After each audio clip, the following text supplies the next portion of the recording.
লজ্জা স্ত্রীলোকেদের পক্ষে একটি বিশেষ চারিত্রিক সৌন্দর্য এবং তার ফলে তারা পুরুষদের শ্রদ্ধা আকর্ষণ করে।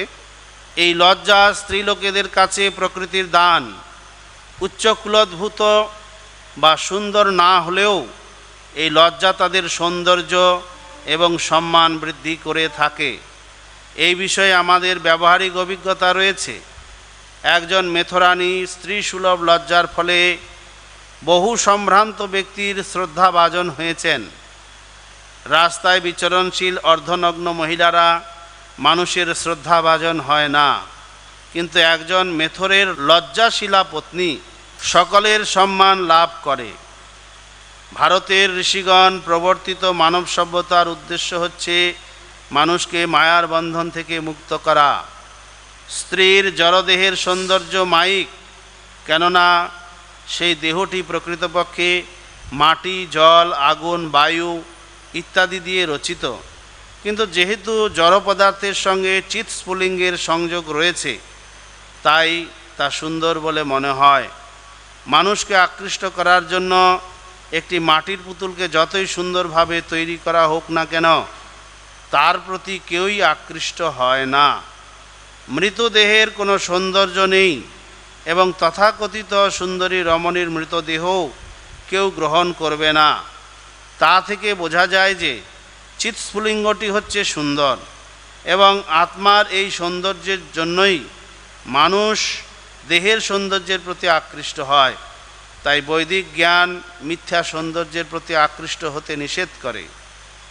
কিন্তু যেহেতু আমরা অবিদ্যার অন্ধকারে এখন আচ্ছন্ন, তাই বৈদিক সভ্যতা অত্যন্ত কঠোরতার মাধ্যমে স্ত্রী পুরুষের মধ্যে মেলামেশা অনুমোদন করে।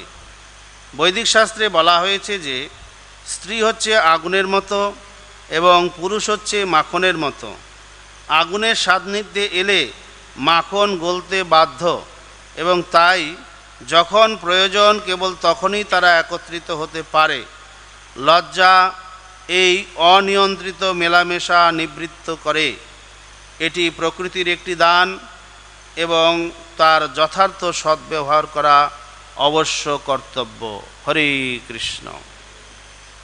তা শ্রীল প্রভুপাদ পুরো তাৎপর্যটাই বিশেষ করে মহিলাদের উদ্দেশ্যে, মাতাজিদের উদ্দেশ্যে উৎসর্গ করেছেন। মনুসংহিতা যদি আমরা দেখি, সেখানে বলা হয়েছে শৈশবে নারীরা, কন্যারা পিতার অধীনে লালিত পালিত হবেন। পিতার তাদেরকে শারীরিকভাবে সুরক্ষা দেবেন এবং তাদেরকে যাবতীয় প্রয়োজনীয় চাহিদাও মেটাবেন। এটা হচ্ছে শৈশবে। যৌবনে তারা পতির সুরক্ষায় থাকবেন, প্রতি তাদের ভরণ পোষণ করবেন, পতির অধীনে তারা থাকবেন এবং বার্ধক্যে তারা উপযুক্ত পুত্রের অধীনে থাকবেন।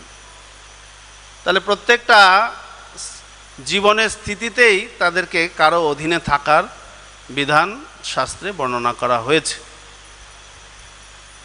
মনোকষ্ট পাওয়ারই কথা।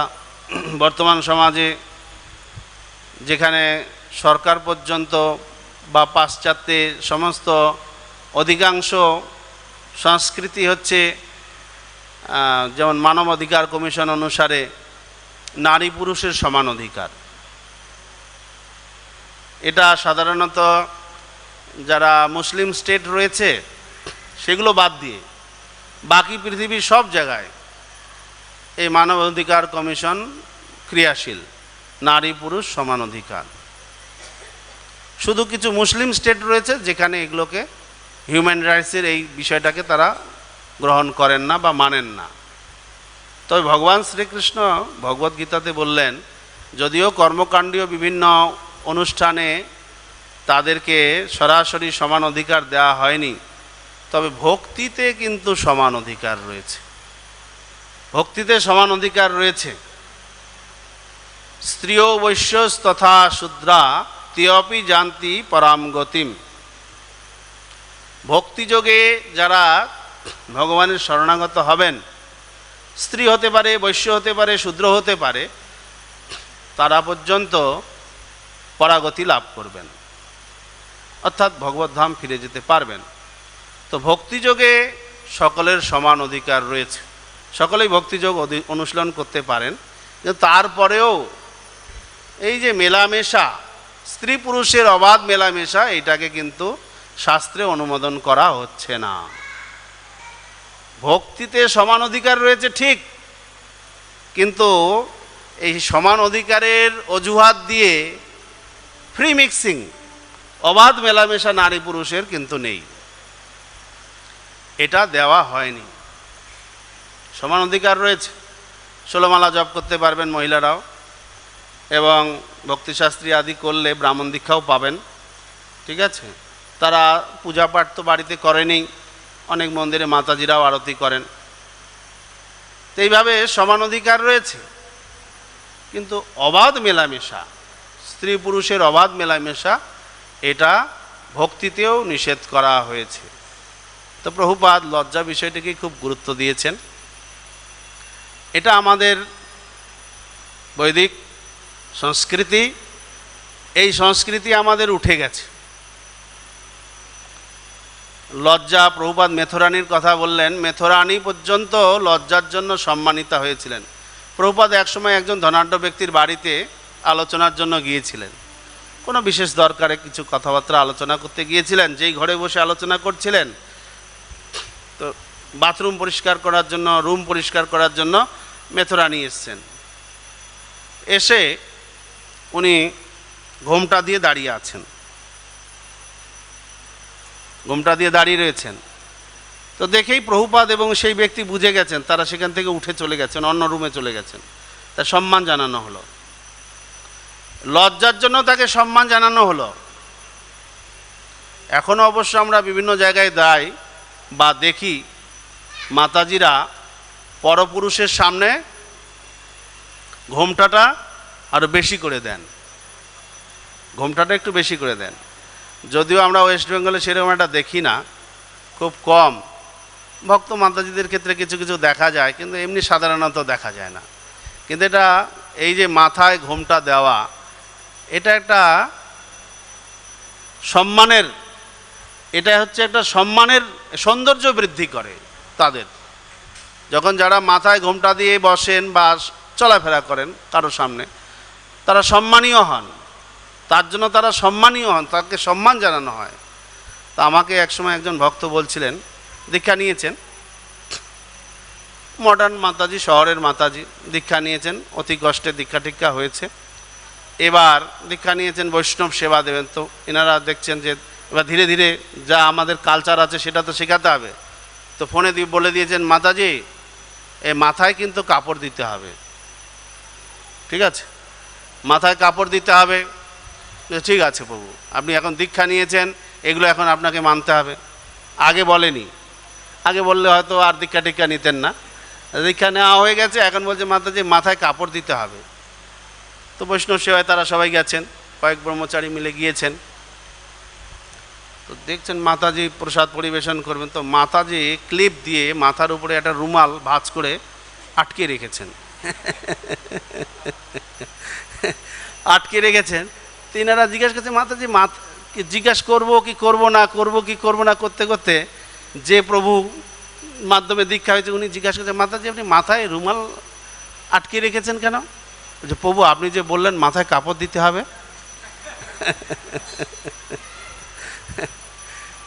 তো এই হচ্ছে বিষয়, আমাদের সংস্কৃতি। লজ্জা নারীর প্রাকৃতিক দান, ছোটবেলা থেকেই আমাদের শেখানো হয়। কিন্তু যেহেতু বৈদিক সংস্কৃতি উঠে গেছে, বৈদিক শিক্ষা উঠে গেছে, তাই এগুলো মানুষ মনে করেন সেকেলে ব্যবহার। আসলে কিন্তু এগুলো সেকেলে ব্যবহার নয়। এর ফলে নারী আরও বেশি সম্মানীয়া হন, আরও বেশি সম্মানীয়া হন। তো প্রভুপাদ এখানে আমরা যদি প্র্যাকটিক্যালি দেখি, তাহলে দেখা যায় তিনি যারা পাশ্চাত্যে যাদেরকে দীক্ষা দিয়েছেন, নিজে তিনি শাড়ি পরা শিখিয়েছেন, ঘোমটা দেওয়া শিখিয়েছেন, তারা ব্যবহার এখনও আমরা দেখি। মাতাজিরা এখানে যারা রয়েছেন, বিশেষ করে অধিকাংশ মাতাজিরাই তারা এইভাবে লজ্জাকে মেনটেন করে মন্দিরে আসেন, চলাফেরা করেন ভক্তদের সামনে। তো এই যে বিষয়টি প্রভুপাদ শুরু করেছেন, হয়তো সবাই এইটাকে মেনে নিতে পারেনি, এটাও ঠিক যে প্রভুপাদের এই বিষয়টি এখনো পর্যন্ত আমরা যদি আমাদের সোসাইটিতে দেখি, হয়েছে কি, মেনটেন হয়নি। এটা আমাদের লক্ষ্য। এখন যদি না বলা হয়, প্রভুপাদ তো তাৎপর্যে লিখে দিয়ে গেছেন, এবার এটা যদি চর্চা না করা হয়, কেউ যদি অনুশীলন না করেন, না পড়েন, তাহলে তো বিষয়টা জানতে পারবেন না। ভক্তিতে সকলের সমান অধিকার রয়েছে, কিন্তু নারীর লজ্জা হচ্ছে ভূষণ, এটাও তাদেরকে নিজেদেরকেই এটাকে মেনটেন করতে হবে, নিজেদেরকেই পালন করতে হবে। জাগতিক বিদ্যায় যারা অত্যধিক শিক্ষিত, তাদের ক্ষেত্রে এটা মেনটেন করা খুব কঠিন। তারা মানতেই চাইবেন না। তারা পাশ্চাত্য সংস্কৃতির সঙ্গে নিজেদেরকে খাপ খাইয়ে চলবেন। আধ্যাত্মিক দিক থেকে যখন উন্নত হবেন, তখনই কেবল এই যে বৈদিক সংস্কৃতিতে যে মেলামেশার যে দূরত্ব বজায় রাখার কথা বলা হয়েছে, বা লজ্জা নারীর ভূষণ, প্রাকৃতিক সৌন্দর্য, এইটাকে পালন করা সম্ভব হবে। তা না হলে কিন্তু কৃত্রিমভাবে করতে গেলেই বিভিন্ন রকম সমস্যার সম্মুখীন হতে হবে। সামাজিকভাবে মানুষ বলবেন আপনারা মহিলাদেরকে পিছনে ফেলে রেখেছেন, বা ভক্ত মাতাজিরাও মনে করবেন যে না, আমাদেরকে কেন অধিকার দেওয়া হবে না, আমরা কিসে কম, এই বিভিন্ন রকম রেষারেষি শুরু হবে। এটার একমাত্র সমাধান প্রভুপাদ বলেছেন, কৃষ্ণ ভাবনামৃতে উন্নত হতে হবে, তবেই স্বাভাবিকভাবেই এটা মেনে চলা সম্ভব হবে। আগে দেখতাম ভাগবত পাঠে মাতাজিরা পিছনে বসতেন, এখন সমান অধিকার সামনে দিতে হবে। হয়েছে, ইসকন মেনেও নিয়েছেন। কারণটা কি? কারণ হচ্ছে কৃষ্ণ ভাবনামৃতে অতি উন্নত স্তরে না গেলে লজ্জা যে নারীর ভূষণ, এটাকে মেনটেন করা সম্ভব নয়। যদিও আমরা গ্রামে গিয়ে দেখি মাতাজিরা লজ্জা নিয়ে থাকছেন, তারা যদিও কৃষ্ণ ভাবনামৃতে উন্নত নন, কিন্তু বৈদিক সংস্কৃতি তাদের মধ্যে রয়েছে, যেটা পাশ্চাত্য সংস্কৃতির ফলে আমরা ভুলে গেছি। কৃষ্ণ ভাবনামৃতের মাধ্যমে সেটাকে পুনরায় আবার জাগরিত করার চেষ্টা করা হচ্ছে। হরে কৃষ্ণ, ধন্যবাদ।